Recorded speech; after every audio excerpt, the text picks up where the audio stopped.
हे दोस्तों नमस्कार। एक बार आप सबका फिर से बहुत बहुत स्वागत है आप सभी का आपके अपने YouTube चैनल डियर गुरुजी पर। सो गाइस, जैसा कि आप सभी को होता है कि आप सभी के लिए यहाँ पर जो है बीएड एंट्रेंस एग्जाम की तैयारी आपको लगातार मैं करवा रहा हूँ। तो आप लोग यहाँ पर, अगर आप लोग चैनल पर पहली बार हैं तो चैनल को सब्सक्राइब कर लीजिएगा, जिससे आने वाले वीडियोस के नोटिफिकेशन आपको मिलते रहें।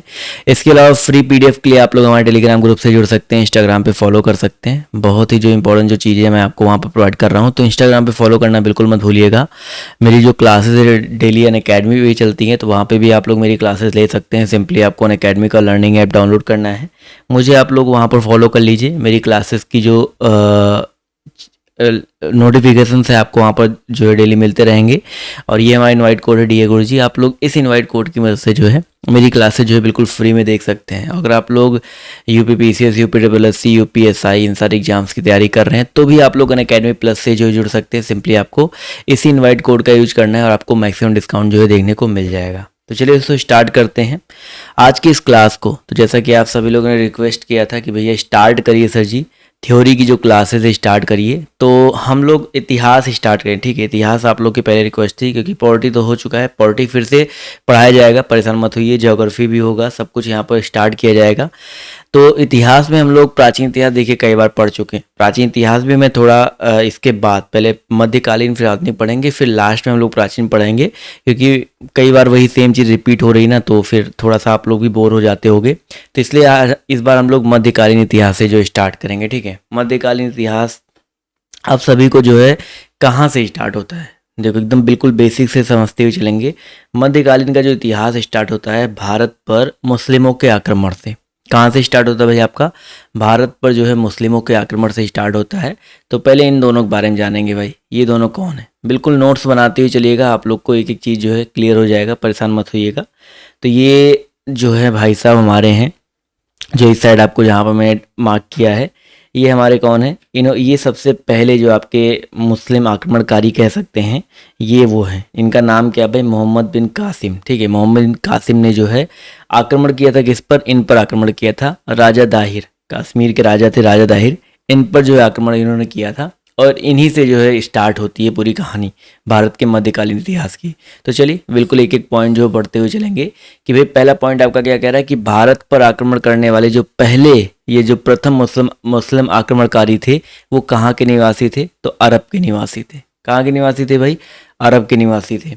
अब देखो एक चीज़ यहाँ पर क्वेश्चन दिया गया कि 711 ईस्वी में कि भारत पर सबसे पहले मुस्लिम आक्रमण जो है किसके नेतृत्व में किया गया था?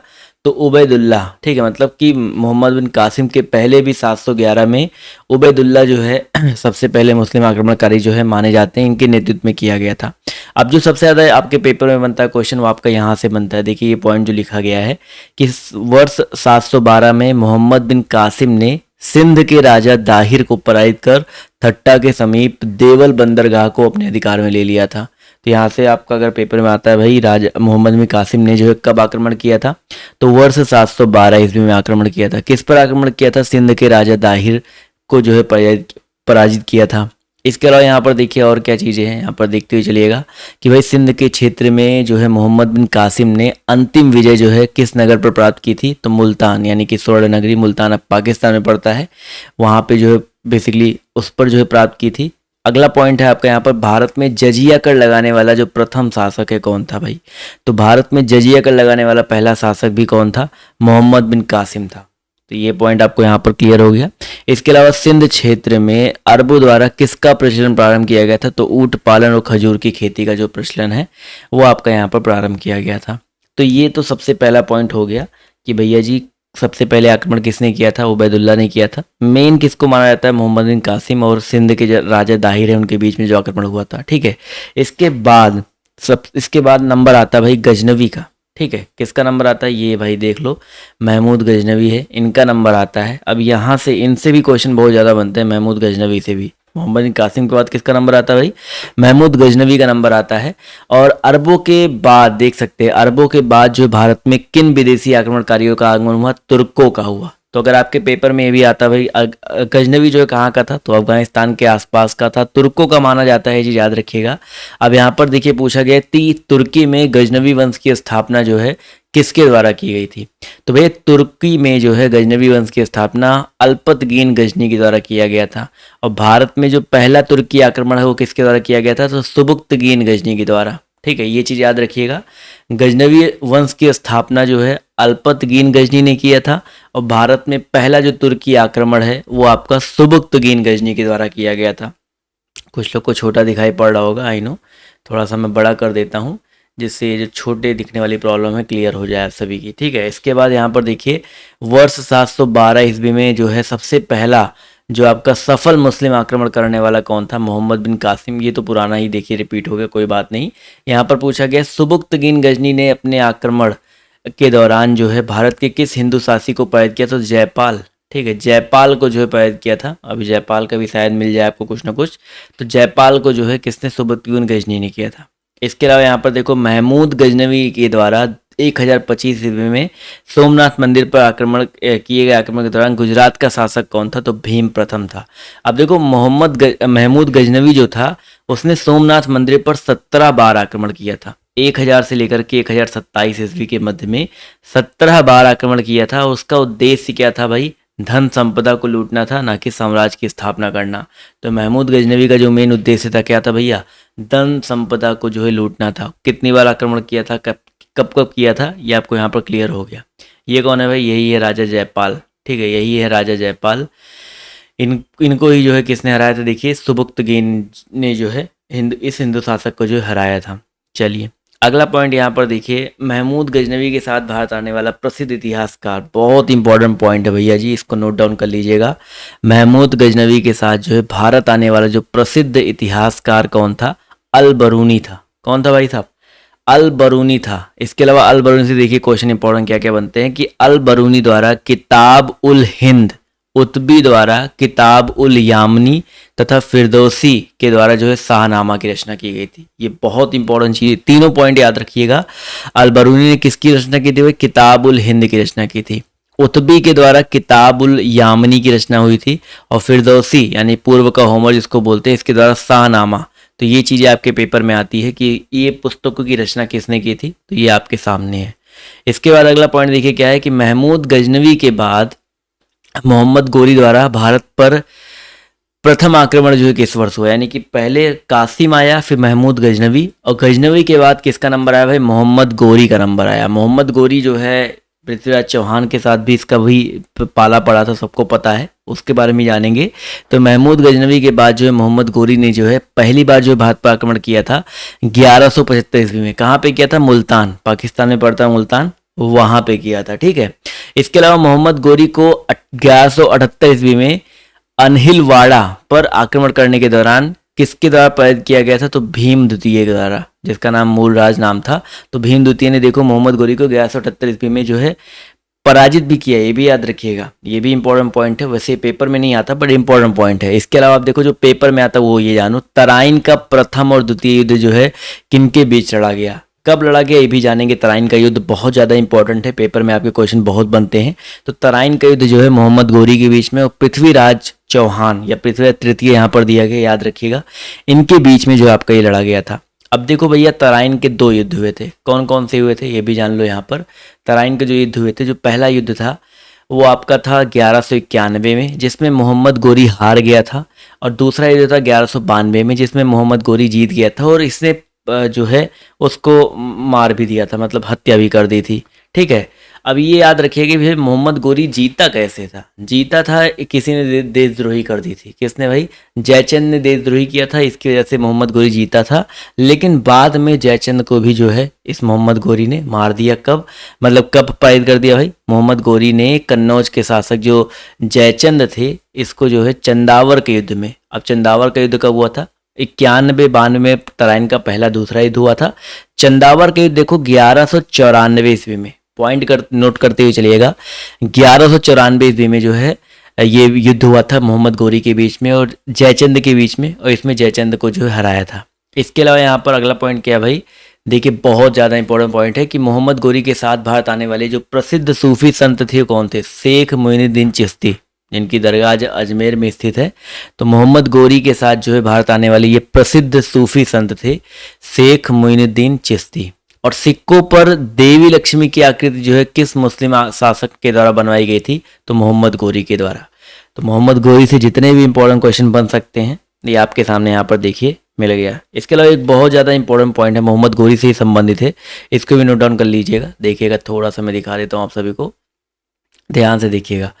बख्तियार खिलजी संबंधित है। बख्तियार खिलजी कौन था? जिसने भैया कि क्या बोलते हैं नालंदा को नष्ट कर दिया था, विक्रमशिला विश्वविद्यालय को नष्ट कर दिया था। तो वही हम लोग जानेंगे कि बख्तियार खिलजी और मोहम्मद गोरी का एक साधारण दास था जिसने बंगाल और बिहार पर विजय प्राप्त की थी, ठीक है। और इसने अपने आक्रमण के दौरान नालंदा और विक्रमशिला विश्वविद्यालय को जो है ये बेसिकली नष्ट कर दिया था। तो बख्तियार खिलजी कौन था भाई?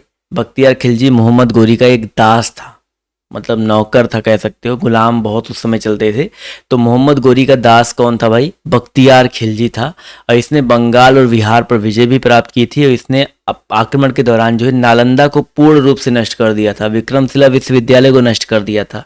ये चीज़ याद रखिएगा। नालंदा विश्वविद्यालय जो है गुप्त शासकों ने बनवाया था, श्रीगुप्त ने बनवाया था, ये मैंने आपको बता रखा है, पढ़ा रखा है, बहुत इंपॉर्टेंट पॉइंट है। इसके बाद मोहम्मद गोरी की मृत्यु के बाद जो है, मोहम्मद गोरी की मृत्यु के बाद जो है उसके साम्राज्य पर किन 3 गुलामों ने जो है नियंत्रण स्थापित किया था? उनके ही गुलाम थे यालदौज, कुबाचा और कुतुबुद्दीन ऐबक। और जो यही जो कुतुबुद्दीन ऐबक है, दिल्ली सल्तनत की नींव रखने वाला जो है यही था कुतुबुद्दीन ऐबक।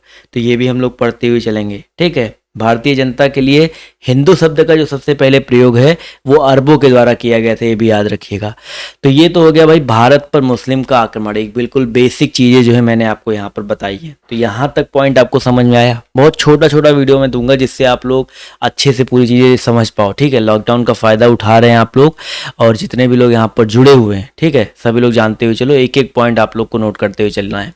अब हम लोग अब बिल्कुल बेसिक से पढ़ेंगे दिल्ली सल्तनत, ठीक है। दिल्ली सल्तनत का आज मैं कुछ बेसिक चीज़ आपको बता देता हूँ और इसके बाद इसको जो है नोट डाउन कर लीजिएगा। कल वाले वीडियो में दिल्ली सल्तनत को अच्छे से पढ़ेंगे। तो भैया दिल्ली सल्तनत की अगर हम लोग बात करते हैं, देखिए दिल्ली सल्तनत की बात करते हैं तो 1200 से लेकर के 1526 ईस्वी तक चला था, क्योंकि 1526 के बाद जो है अपना मुगल काल आ गया था, ठीक है। तो दिल्ली सल्तनत में देखो टोटल 5 वंश हुए थे। कितने वंश हुए थे भाई? 5 वंश हुए थे। पांचों वंश आज मैं बता दे रहा हूँ, फिर एक एक वंश गुलाम वंश से स्टार्ट करेंगे और एक एक वंश हम लोग पढ़ते हुए चलेंगे। तो 5 वंश में सबसे पहले जो आपका आया था गुलाम वंश आया था। कौन सा वंश आया था दोस्तों? आपका गुलाम वंश आया था। गुलाम वंश में टोटल 11 शासक हुए थे। अब शासकों के बारे में डिटेल में जानेंगे, अभी मत जानो, बस इतना जान लो 11 शासक हुए थे, ठीक है। और ये 1206 ईस्वी से स्टार्ट हुआ था और कभी तक चला था? 1290 के आसपास तक चला था, ठीक है। उसके बाद आपका आया था भाई गुलाब खिला, ठीक है, खिलजी वंश। गुलाम वंश के बाद कौन सा आया था भाई? खिलजी वंश आया था, ठीक है। उसके बाद आपका तुगलक वंश आया था, तुगलक वंश। बिल्कुल डिटेल में एक एक पॉइंट जानते हुए चलेंगे, परेशान मत होइएगा आप लोग। तुगलक वंश आया था। इसके बाद आपका यहाँ पर चौथे नंबर पे तुगलक वंश के बाद आया था आपका सैयद वंश, सैयद वंश, ठीक है। इसके बाद आपका आया था भाई 5वें नंबर पे आपका लोधी वंश, ये आखिरी वंश था दिल्ली सल्तनत का। तो ये 5 वंश जो है याद रखिएगा। अब दिल्ली सल्तनत की एक ट्रिक भी है, मैंने आपको ट्रिक बता रखा भाई, कोई बताएगा भाई? दिल्ली सल्तनत वाला, गुलाब खिला वाला, आप लोग कमेंट करते हुए चलो भाई, देखते कितने लोग यहाँ पर जवाब जो देते हैं। चलिए तो एक बार बताइए, यहाँ तक जो चीज़ें हैं दिल्ली सल्तनत की ट्रिक आप लोग कमेंट करते हुए चलो, यहाँ तक जो चीज़ें आपको समझ में आई नहीं समझ में आई? उसके बाद हम लोग यहाँ पर जो है एक बार छोटा सा जो है रिवीजन कर लेंगे जो है। तो छोटे से रिवीजन से क्या होगा, आपकी जो चीज़ें हैं पूरी की पूरी जो तैयार हो जाएंगी, ठीक है। चलो भाई, दिल्ली सल्तनत का ट्रिक, यहाँ पर आप लोग के कमेंट तो बहुत सारे आ रहे हैं, तो भैया याद रखिएगा यहाँ पर जो ट्रिक है सबके अलग अलग बहुत सारे नए नए ट्रिक भी यहाँ पर देखने को मिल रहे हैं। एक जो है गुलाब खिला वाला जो ट्रिक है वो सबसे बेस्ट ट्रिक मुझे लगती है, ठीक है। कौन सी ट्रिक भाई? गुलाब खिला वाला, इसको नहीं याद है, मैं बताता हूँ। ट्रिक कुछ इस तरीके से भाई, गुलाब खिले तो सांस लो, गुलाब खिले तो सांस लो, गुलाम वंश, खिलजी वंश, तुगलक वंश, सैयद वंश और लोधी वंश। तो हम लोगों ने आज क्या क्या पढ़ा भाई? भारत में मुस्लिम का आक्रमण हुआ था, मुस्लिम का आक्रमण करने वाले सबसे पहले कौन थे? अरब आए थे। अरब में सबसे पहला जो मुस्लिम आक्रमणकारी था उबैदुल्ला था। उसके बाद मेन जो है मोहम्मद बिन कासिम को माना जाता है, जिसने राजा दाहिर पर जो है 712 ईस्वी में जो है आक्रमण किया था। उसके बाद जो है मोहम्मद बिन कासिम के बाद जो है महमूद गजनवी की बात आती है, जो कि बेसिकली महमूद गजनवी जो है उसने 27 बार, मतलब वो सोमनाथ पर आक्रमण किया और सोमनाथ पर आक्रमण 27 बार किया, धन संपदा लूटा उटा।